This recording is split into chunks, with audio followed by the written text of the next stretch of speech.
एक पुराने जमाने में एक दरवेश जंगल के अंदर एक छोटे से झोपड़े में रहता था। वो दिन रात इबादत करता और अल्लाह का जिक्र करता। इसके पास न माल था न दौलत, बस चंद पुराने कपड़े और एक मिट्टी का प्याला था जिसमें वो पानी पीता और जंगल के फल खाकर गुजारा करता। एक साल ऐसा हुआ कि बारिश बिल्कुल ना हुई।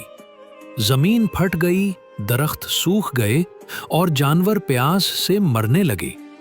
लोग परेशान होकर दरवेश के पास आए और कहा, बाबा जी, दुआ करें कि बारिश हो जाए, हम सब हलाक हो रहे हैं। दरवेश ने नरमी से मुस्कुराकर कहा, बेटा, बारिश अल्लाह के हुक्म से होती है। अगर तुम सब दिल से तौबा करो, नमाज पढ़ो और एक दूसरे पर जुल्म छोड़ दो तो यकीन जानो अल्लाह अपनी रहमत बरसाएगा।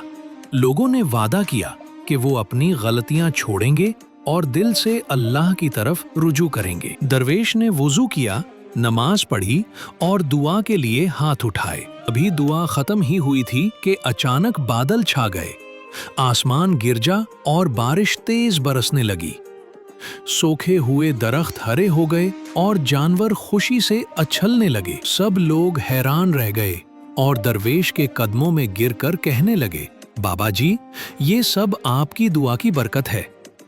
दरवेश ने कहा, नहीं बेटा, ये मेरी दुआ की नहीं बल्कि तुम्हारे सच्चे दिल की बदौलत अल्लाह की रहमत नाजिल हुई है। याद रखो, जो दिल से अल्लाह को पुकारता है, अल्लाह जरूर सुनता है।